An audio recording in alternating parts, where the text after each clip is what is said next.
In the world of rock, where blinding lights only shine on those in the center of the stage, Steve Clark chose to take a step back, letting the music speak for him. He wasn't the loud icon or the reckless superstar of the 1980s, yet he was the man who wrote the very soul of Def Leppard. From Photograph to Pour Some Sugar on Me, from Foolin to Love Bites, every hit bore his fingerprints, earning him the title the Riffmaster. But behind those anthems that made millions scream was a silent war. Between genius and addiction, between glory and an unbearable loneliness. Clark lived in contradiction, crafting the most powerful sounds in rock, yet being too fragile to face life without a drink in hand. When his bandmates sobered up, he lost the only friend who truly understood him. When fans cheered louder, he only felt more hollow inside. He died at 30, on a sofa, surrounded by pills and alcohol, leaving behind an irreplaceable legacy and one haunting question. How can someone create music that makes the world feel alive, yet fail to keep himself alive? Music was the only way Steve Clark ever found his own voice. But to understand why the guitar became his refuge, we have to go back to the beginning, to the place where he was born and raised amid the grinding of steel machines, in a city where human emotions were worn down like the very metal people forged. Steve Clark was born on April 23, 1960, in Wisewood, a suburb of Sheffield, the industrial heart of northern England, where the air was thick with coal smoke and the clang of hammers. Sheffield was known then as the Steel City, a place where every man was taught to be tough, practical, and never show weakness. In that world, Steve grew up in a working-class family. His father, Barry Clark, was a strict taxi driver who worked endlessly to support 3 children. His mother, Beryl, a gentle homemaker who kept to traditional roles. The family wasn't poor, but it was cold.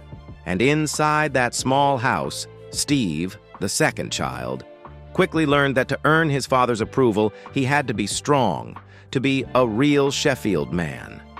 Yet the harder he tried, the more he felt he never measured up. From an early age, Steve was different. Quiet, sensitive, observant, he seemed to live in his own world. While other kids played football or caused trouble, he would sit for hours by the old radio, listening intently to every strange sound it made. Music came to him naturally, without noise, without force.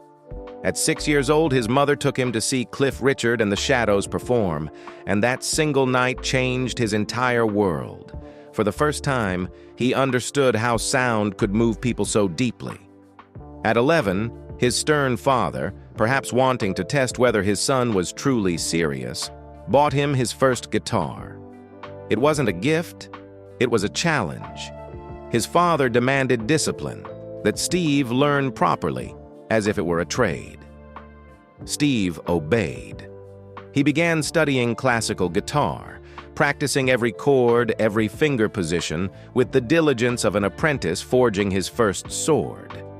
Yet while his hands followed the rules, his heart began to rebel.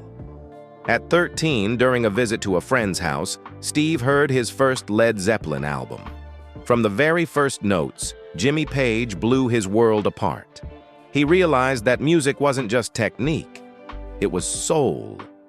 The only way to scream without saying a word. From then on, Steve abandoned classical guitar entirely, turned to rock, and spent nearly all his free time practicing. The guitar became his only true friend, the one thing that made him feel alive. As he grew older, Steve couldn't escape the familiar path of Sheffield life. He apprenticed and went to work at GEC Traction, a massive engineering plant that built railway equipment. By day, he wore protective overalls, surrounded by engines and the smell of oil, a model worker. But at night, he shed that uniform, picked up his guitar, and disappeared into his own world. 2 men lived inside one body, one disciplined, calm and practical, the other free, emotional, and burning to express himself. That double life carved an invisible crack in Steve Clark's soul. He longed to live by the standards his father had set, yet he yearned to break them to be himself. And that very conflict between steel and music, discipline and desire, would define who he was. A gifted, introspective artist, forever carrying a sadness no one could quite explain. From those lonely nights spent with his guitar, Steve Clark finally stepped into the real world, and fate was already waiting. During his years at Sheffield Technical School, which trained workers for the city's heavy industry, he met Pete Willis, a young guitarist looking for members to join his new band, Def Leppard. At the time, the group was nothing more than a bunch of schoolmates playing pubs and local halls, dreaming of one day making it to a real stage. Pete saw something different in Steve, a meticulousness, a depth, and a discipline rare for someone his age. But when invited to audition, Steve declined. He still thought music was just a passing dream, never something that could feed him like a machinist's trade. Then one night at a Judas Priest concert, Pete and singer Joe Elliott ran into Steve again. After a brief chat, Steve agreed to come to an audition. When he arrived, he brought along his worn-out Les Paul, plugged it in, and played Free Bird by Leonard Skynyrd, the full 9-minute ballad, performed solo, hitting every bend and chord change with precision so perfect that the whole band was left stunned. In that instant, Def Leppard knew they had found the missing piece. In January 1978, Steve Clark officially joined the band. At the time, Def Leppard was still a school band with no money for proper gear. They printed flyers by hand and hauled their instruments in an old van. But something began to change. The combination of Pete Willis, the instinctive player, and Steve, the structural one. One impulsive, the other disciplined. That contrast created Def Leppard's first guitar wings. During rehearsals, Steve was always the last to leave, tweaking riffs, adding melodies, and finding ways to give each song more depth. In 1979, the band landed a contract with Phonogram, the turning point that transformed a school band into a professional act. That same year, they released their debut, the Def Leppard EP, limited to just 1,000 copies, all sold out within weeks. Steve began to draw attention for his unique playing style, a refined blend of Jimmy Page's structure and Eddie Van Halen's fire, a rare balance between classical form and modern energy. By 1980, their first full-length album, On Through the Night, was released, reaching number 15 on the UK charts, an impressive feat for a debut. But in America, the response was different. At a time when US metal favored aggression and grit, Def Leppard was dismissed as too polished, too clean. American audiences didn't quite get them yet. Critics labeled them a British school band trying too hard to be grown-ups. For Steve Clark, though, it wasn't a failure. It was the beginning of a long journey. On endless night drives between gigs when the band slept in the van, Steve would pull out his guitar and write. In those quiet, solitary hours, he began crafting the first riffs that would become the foundation of High and Dry. And no one knew that inside those notes lived both his hunger to rise above poverty and the loneliness of a man who always felt not good enough, even as the world was about to prove otherwise. When On Through the Night wrapped, Steve didn't allow himself to rest. He knew Def Leppard had to evolve, and to do that, they needed a sound big enough to break free from Sheffield. In 1981, High and Dry was released, produced by Robert John Mutt Lang, the man who would become one of rock's greatest sound architects. Here, Steve's style reached its maturity. Tight, heavy riffs fused with emotional melodies, most notably in Bringing on the Heartbreak, one of the first power ballads. to bring metal into the realm of raw emotion. Co-written by Steve, his guitar part was both fierce and mournful, as if every note had been pulled straight from his heart. Def Leppard's sound began to evolve. From the raw, gritty tones of their early days, they now forged something refined yet electric, where guitars, drums, and vocals moved together like a single machine. As MTV began to dominate the early 1980s, Def Leppard became one of the first British bands to conquer America with a sleek, modern, and seductive image. But as the train picked up speed, it also began to shake. In 1982, guitarist Pete Willis, the very man who had built the band with Steve, was fired for drinking heavily and losing control. The decision devastated Steve, who understood all too well what it meant to live with inner darkness. His replacement was Phil Collen, a London-born guitarist with a completely different style, fast, precise, and brimming with energy. Their contrast created a unique chemistry. Steve brought structure and melody, Phil, technique and speed. Together, their twin guitars formed a wall of sound so perfect that fans dubbed them the Terror Twins. Two sides of the same coin, complementing and challenging each other on stage. Off stage, they were close friends, sharing long nights on tour, quiet talks after shows, and glasses of alcohol that were never far away. Under the bright lights of fame, Steve and Phil were inseparable, until the drink began turning everything into tragedy. In 1983, Pyromania was released, and the world changed. The album sold over 10 million copies in the US alone, turning Def Leppard from a European act into a global phenomenon. Songs like Photograph, Rock of Ages, and Foolin became anthems of the MTV era. All bore the mark of Steve Clark, the man who wrote the central riffs with a precision and emotional weight that made every note unforgettable. There was no doubt now, he was the soul of Def Leppard, the man who defined the sound of an entire decade. But when everything burned brightest, the cracks began to show. Behind the lights, Steve Clark could no longer find peace.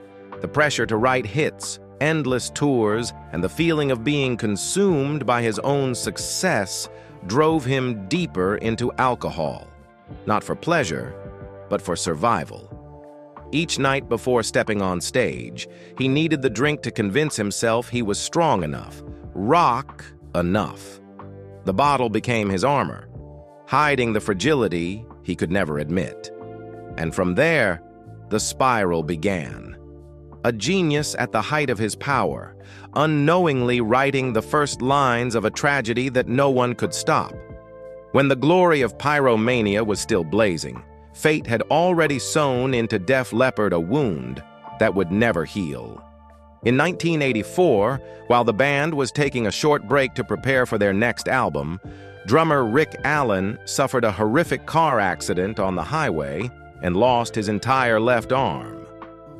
The news hit like lightning to a group already exhausted from their long tour. During those chaotic days, Steve Clark was the first to arrive at the hospital. He wasn't the kind of man to offer comforting words, but somehow, his presence alone made Allen believe there was still a road ahead. To Steve, music had never been a competition of physical strength. It was a way for the soul to defy its limits. The accident forced the band to pause for nearly 2 years. But instead of breaking up, Def Leppard chose to do what no one thought possible. Let Rick Allen learn to drum with only one arm, using a custom-built electronic kit. Through it all, Steve was the most patient member. He attended every practice, helped adjust tempos, and rewrote riffs so that they could blend with Rick's new playing style. Perhaps that's why on Hysteria, the rhythm feels so delicate, balanced, and profoundly human, reflecting the spirit of a band that had once stood at the edge of despair. Yet, while Rick Allen was learning to play again, Steve Clark was losing himself. By 1985, when recording for Hysteria began, He was drinking so heavily that sessions had to be stopped multiple times. The pressure to write after the success of Pyromania, combined with depression and exhaustion, pushed him deeper into addiction. Some nights, when everyone else had left the studio, Steve would stay behind, clutching his guitar, drunk to the point of not knowing what he was playing. In 1986, during the final stages of recording, he collapsed in the studio for the first time. His body trembled, his face pale, his eyes empty. To his bandmates, it was more than just the image of a drunk friend. It was the sight of a soul being slowly consumed by the perfection he sought. Hysteria would go on to become one of the greatest albums of the 1980s, selling over 20 million copies worldwide, but behind every riff and melody were the fractures Steve left behind. Pain, disguised beneath a surface so flawlessly polished it was almost cold. That was the bitter paradox of Steve Clark. A man capable of creating music that made the world feel alive, yet unable to find a single moment of peace within his own life. After more than 3 years of delays caused by accidents, illness, and countless emotional breakdowns, Hysteria was finally released in 1987, and it became a global phenomenon. The album wasn't just a comeback, it was a survival manifesto. 6 men who had once stood on the brink of collapse now produced one of the most iconic records in rock history. With over 25 million copies sold worldwide, Hysteria didn't just win over audiences, it completely transformed the band's status. All 7 singles from the album charted on the Billboard Hot 100, a record few rock bands have ever matched, with Pour Some Sugar on Me reaching number 2, becoming an anthem of the MTV generation. But behind the glossy image loomed Steve Clark's shadow. The co-writer of Animal Women, Gods of War, and Love Bites, songs that burned with both fire and melancholy, emotions rarely found in metal at the time. In each track, he left his signature: thick riffs, sophisticated chord changes, and melodies that seemed to strain against perfection itself. Yet the higher the success, the deeper the void inside Steve grew.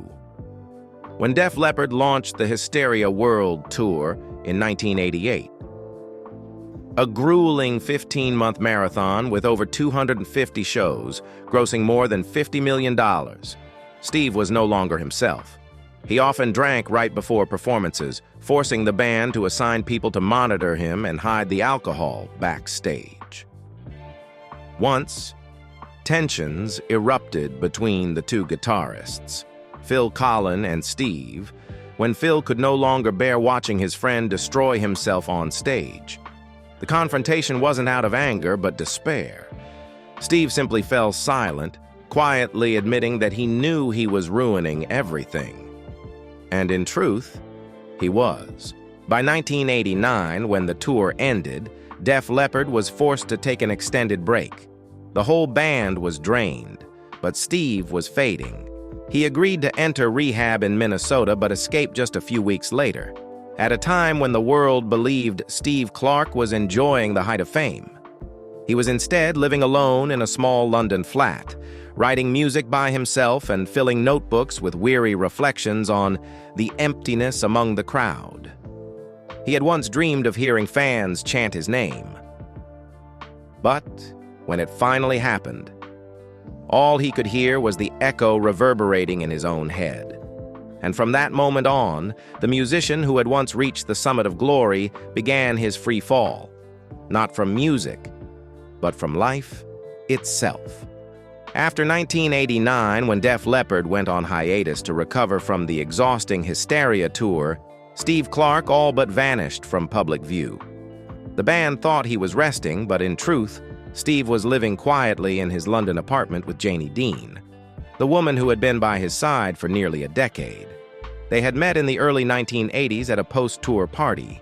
Janie Dean, an American model and former actress, was strong, free-spirited, and a little wild.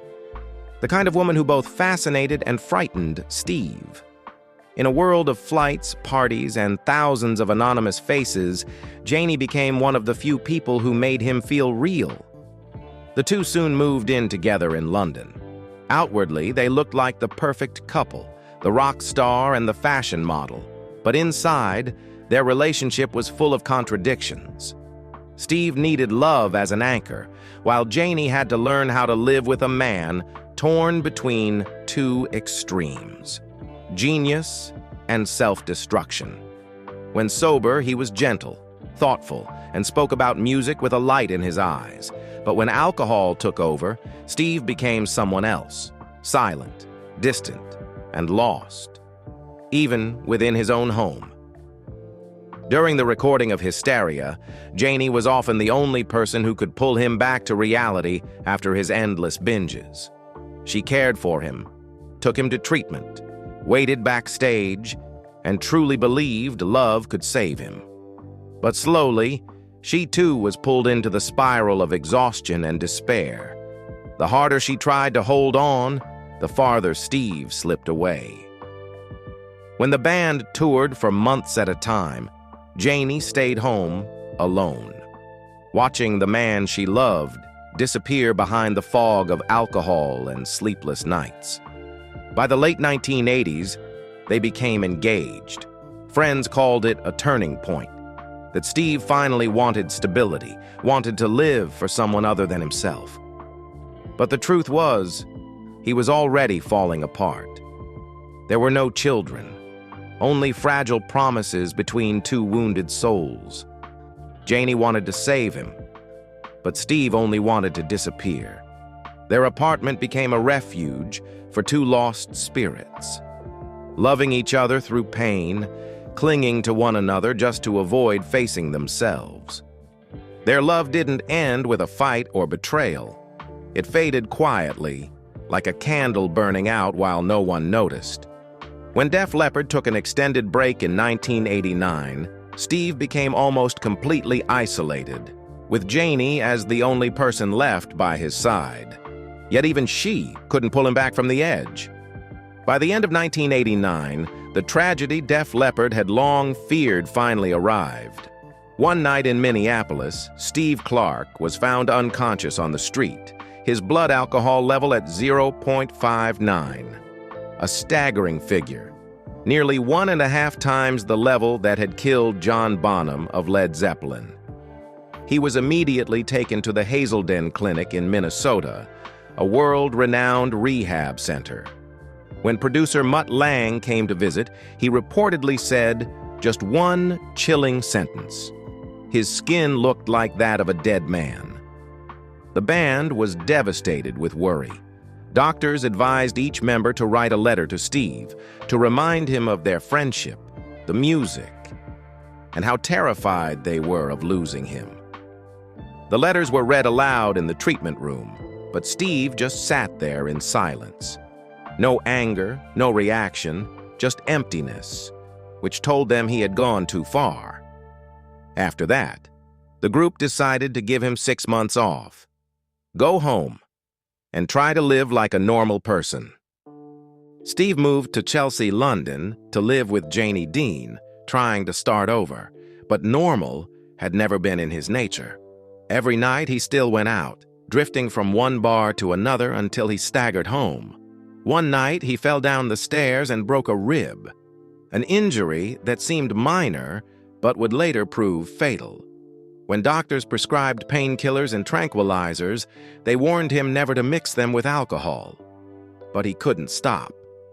In early 1990, Steve entered another rehab clinic in Arizona, where he and Janie promised to get clean together. They got engaged again, vowing to quit together, live sober together. But the past was stronger than their will. Within months, both had relapsed. Alcohol, pills, and emotional exhaustion left Steve drifting in a half-conscious state, playing guitar as though slowly slipping out of this world. On the morning of January 8, 1991, Janie Dean came downstairs and found Steve still lying on the sofa, as if asleep. But when she touched him, his body was cold. Police ruled the cause of death as respiratory failure and cerebral edema, the result of a lethal mix of alcohol, morphine, and Valium. There was no suicide note, no intention, just a fatal mistake from a body too tired to go on. He was 30 years old, and Def Leppard was still one of the biggest bands on the planet. The funeral was held quietly in Wisewood, the town where he grew up. No speeches, no spectacle, just family, a few close friends, and Def Leppard songs playing softly in the wind, a final farewell. Joe Elliott later admitted, "We'd lost him long before he died." When the band returned to the studio, Phil Collen had to finish the Adrenalize album alone, completing the riffs Steve had left unfinished.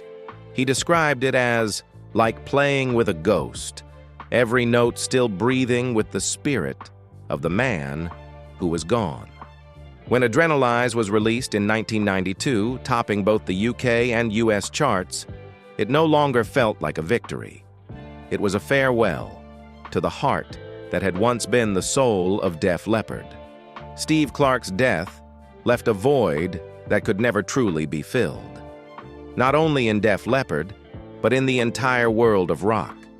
Yet what made him a legend wasn't dying at 30. It was the timeless music he left behind. Steve wasn't just a great guitarist, he was Def Leppard's architect of sound. The riffs in Photograph, Foolin, Rock of Ages, and Love Bites all bear his mark, powerful yet delicate, instantly recognizable yet nearly impossible to imitate. He didn't play to show off technique, he played to tell stories through sound. Every chord, every pause carried emotion, carried meaning. His rare balance between classical structure and melodic instinct became the foundation of the melodic hard rock sound that defined the 1980s. After his death, Adrenalize 1992 was completed from his final demos and unfinished ideas, and with millions of copies sold, it became a bittersweet farewell. The song White Lightning was written as a eulogy for him, part sorrow, part gratitude, and part confession. An admission that the band had been powerless to save him. From then on, every Def Leppard performance carried his shadow, unseen, but always felt. Steve's influence spread far beyond the stages he once played. Generations of musicians, from Slash and Vivian Campbell to countless young melodic rock guitarists, have cited him as an inspiration. His style was unpretentious, never about proving skill, but about touching emotion. Gibson even released a special Les Paul model in his name, a rare honor for someone who left the world so young, proof that Steve Clark's music lives not only in memory, but in the very material legacy of rock itself. In 2019, when Def Leppard was inducted into the Rock and Roll Hall of Fame, Steve Clark's name echoed through the hall, not as a eulogy, but as a declaration that the band's soul was still alive. Joe Elliott said, "Without Steve, there would be no Def Leppard as we know it." And perhaps that's the fairest way to remember him, not as a tragedy, but as the man who made every Def Leppard melody immortal. Steve Clark left too soon, but what he gave the world outlived him. Every time the opening chords of Hysteria ring out, every time a crowd sings along to Pour Some Sugar on Me, his spirit is there, quiet, humble, but irreplaceable. Steve Clark was never the kind of legend born to shine brightly. He was the kind who made others shine, and in doing so, burned himself out. His life was a beautiful yet sorrowful song, where every soaring note came at the cost of a crack in his soul. From the gray, steel streets of Sheffield to arenas packed with tens of thousands, Steve never truly belonged anywhere. He was a genius caught between two worlds, one of machines and working-class duty, the other of blazing but lonely musical dreams. And between those extremes, he chose music, even knowing it would consume him. Today, Def Leppard continues the journey, still playing the songs he helped create, But for those who truly understand, every time Love Bites or Photograph plays, it feels as though Steve is still there, head bowed, quietly strumming his guitar like he once did.